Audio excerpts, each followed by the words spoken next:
vamos começar. A gente está numa situação extremamente delicada para o governo e muitas pessoas tinham receio de que o Palácio do Planalto tomasse a decisão de entrar no STF contra a decisão do Congresso de vetar, de derrubar o decreto presidencial aumentando o IOF, porque a relação com o Congresso já tem sido difícil, né? Já tem sido titubeante, é um Congresso de oposição em essência. E o receio, evidentemente, era de que a relação piorasse com essa entrada no STF, principalmente no caso de o STF decidir pelo Palácio do Planalto. Decidir que realmente o Congresso não pode derrubar esse decreto. Como é que... Explica pra gente, por favor, qual é o raciocínio por trás dessa decisão de arriscar acirrar o confronto com o Congresso entrando no STF? Pedro, a necessidade de continuar governando e o convencimento, a convicção da parte do presidente da República e da parte do governo de que a prerrogativa para editar decretos é do presidente da República, assim como é prerrogativa do Congresso Nacional suspender decretos do presidente da República que extrapolem de suas atribuições. Não me parece que é o caso deste decreto, que foi derrubado por PDL na Câmara e no Senado, inclusive por ampla maioria. Não me parece que é o caso. Está explícito que a definição de alíquotas de tributos é uma prerrogativa pessoal e intransferível do presidente. Então, ainda ontem eu conversei com o presidente do Congresso Nacional, o presidente Davi Alcolumbre, para explicar que não assistia ao presidente da República a alternativa que não fosse recorrer ao Supremo diante disso. Você disse muito bem aqui, Pedro, eu sempre costumo, quando me perguntam a relação com o Congresso, eu sempre costumo partir da seguinte premissa. O povo brasileiro, na sua sabedoria, em 30 de outubro, ou melhor, em outubro de 2022, escolheu o presidente da República, o presidente Lula, com uma posição política, e escolheu um Congresso com outra posição política. Desculpa. A eleição para o Congresso Nacional, as forças políticas que governam o Executivo foram derrotados. Então, coube dialogar com o Congresso e buscar a mediação necessária para governar em um sistema concebido pela Constituição de 1988 com presidencialismo de coalizão, mas que nos últimos 15 anos teve ampliação do poder do Congresso. Eu quero até citar aqui um ministro do STF que disse o seguinte: no mundo hoje existem presidencialismo, parlamentarismo, semipresidencialismo e o Brasil. Porque o Brasil instaurou um sistema semipresidencialista, um presidencialismo de coalizão, como se diz na Constituição de 1988, dando poderes que o Congresso Nacional antes não tinha. E o fez na Constituição de 1988, um pouco pela carga psicológica e pelos traumas do que tinha sido a ditadura com o Congresso acorrentado. Só que ocorre, Pedro, que esse presidencialismo de coalizão, que já era um sistema quase que singular no mundo, teve, nos últimos 10 anos, uma ampliação do poder do Congresso. Isso ocorre a partir do impeachment contra a presidente Dilma. Isso ocorre nos últimos anos, sobretudo com o papel do Congresso diante do orçamento. O Congresso brasileiro passou a ter quase a força, o poder e a força de execução orçamentária. Os 50 bilhões de reais estão sob a responsabilidade do Congresso nas chamadas emendas parlamentares. Isso é um modelo único. Então, se já tem uma participação do Congresso na peça orçamentária, se o Congresso passa a reiteradamente derrubar decretos presidenciais, aí nós passamos a ter uma limitação enorme do poder do presidente. Isso não é para o presidente Lula, é para qualquer presidente. É para quem vier é para o antes, mas sobretudo para quem vier depois. Então, no entender do governo, no entender do próprio presidente, não restou alternativa. E isso não quer dizer ruptura das relações com o Congresso. Vamos deixar o Supremo decidir. em relação a isso e vamos restabelecer. Ainda ontem eu trabalhei nesse sentido, tive um longo e profícuo diálogo, digo eu, com o presidente Davi Alcolumbre, do Congresso Nacional, que inclusive é do meu estado. Então, nós queremos sinalizar bem claramente que não tem nenhuma ponte rompida para a continuação do diálogo. Mas nós temos uma situação sine qua non no nosso sistema político, que se enquadra do ponto de vista histórico, em que o Congresso tem ampliação de suas atribuições e o Executivo tem buscado manter as atribuições que pelo menos estão preceituadas na Constituição para ele, para o Executivo. Agora, senador, desculpa, Pedro, quer continuar? Eu só queria, eu já passo para você, Luiz, eu só queria, senador, fazer uma segunda pergunta, que é meio que um follow-up em cima dessa.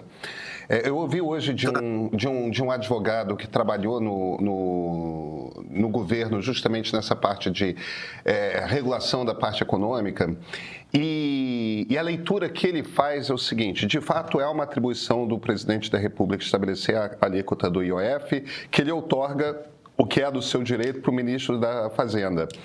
Mas quem concede esta atribuição ao presidente da República, segundo a leitura desse advogado, seria o Congresso Nacional.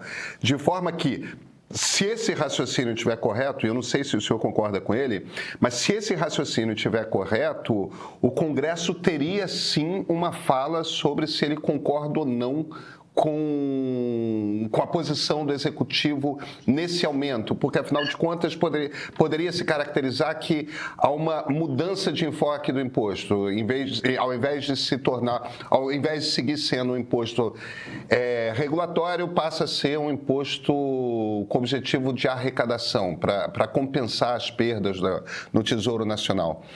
Essa leitura faz sentido para você, senador? Pedro, com a devida máxima venha ao colega advogado, mas me parece uma leitura estendida das atribuições do Congresso Nacional. Se assim for, e se de fato, pode ser que o Supremo Tribunal Federal dê razão a esse tipo de compreensão, mas se der, a gente tem que avaliar melhor o sistema político em que estamos. Porque nós estaremos, na prática, retirando do presidente da República e do Executivo uma de suas atribuições. Pode ser. Isso, no meu entender, é uma análise, é uma interpretação que eu penso que é uma interpretação estendida do poder do Congresso. Se isso tiver razão, aí eu acho que nós temos que fazer um debate sobre as atribuições também de cada poder. Porque, na minha convicção, e no que está, no meu sentir, explícito na Constituição, explícito nas leis infraconstitucionais, a definição de alíquota de tributos, e deixa eu deixar algo bem claro, nós não estamos falando nem de aumentar a alíquota. A alíquota cobrada no governo anterior, no governo Bolsonaro sobre o IOF, era o dobro dessa que está procurando ser estabelecida agora. Teve uma decisão no passado por conta de uma circunstância. Qual era a circunstância? O governo anterior tinha uma obsessão para incluir o Brasil na OCDE. E uma das requisições, exigências para incluir na OCDE era a redução até o fim do IOF. Por conta disso, que se começou esse processo de redução gradual da alíquota para, em seguida, o seu desaparecimento. Então, durante o governo anterior, o que foi cobrado de IOF era o dobro. O governo atual entendeu, olha, temos que estender por um tempo mais esta alíquota, e é a alíquota que estamos falando, num patamar menor do que estava sendo cobrado anteriormente. É esse o debate. A definição de alíquota e da duração de um tributo, que na prática é isso que está se tratando, e parece que é exclusivo do Executivo. É exclusivo do Executivo esse tipo de atribuição. Se for entendido o contrário, aí no meu sentir, nós temos uma ampliação ainda maior das atribuições da parte do Congresso Nacional e uma limitação maior do Executivo. para mim, isso abre debate, inclusive, sobre o sistema de governo que temos que ter no Brasil. Exatamente. Senador, para além da discussão do ponto de vista jurídico em relação a quem pertence essa decisão em relação ao IOF, chama a atenção o tamanho da derrota no governo nessa votação, vindo inclusive com votos contrários da própria base do governo, de partidos que têm ministérios, que têm cargos no executivo.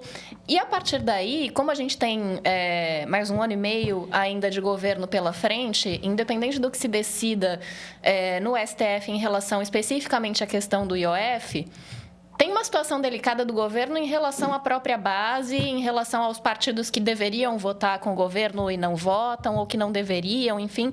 Como é que fica o trabalho do senhor aí nesse próximo ano e meio para conversar com essas pessoas, independente aí dessa decisão do STF, que pode ser favorável ou contrária ao governo, mas sobra aí depois uma relação para remendar, para reconstruir? O que sobra aí para um ano e meio que está faltando para o governo?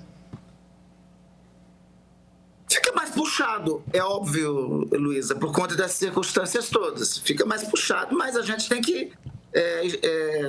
isso é propício à democracia. Este é um governo que foi eleito para defender a democracia brasileira diante do ponto mais dramático de sua ruptura desde a redemocratização em 1985.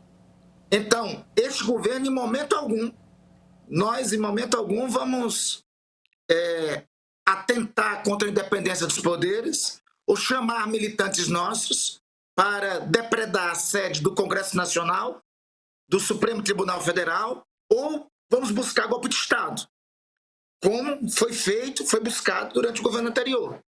A nossa linha sempre vai ser de exaurir o diálogo, o máximo que o diálogo puder ser exaurido. O que ocorre, Luiz, é que me parece que está tendo, por parte da oposição, uma clara antecipação do calendário eleitoral. E aí não é o Congresso, é a oposição. E por conta disso, veja só, nós estamos há mais de um ano, do começo do processo eleitoral de 2026.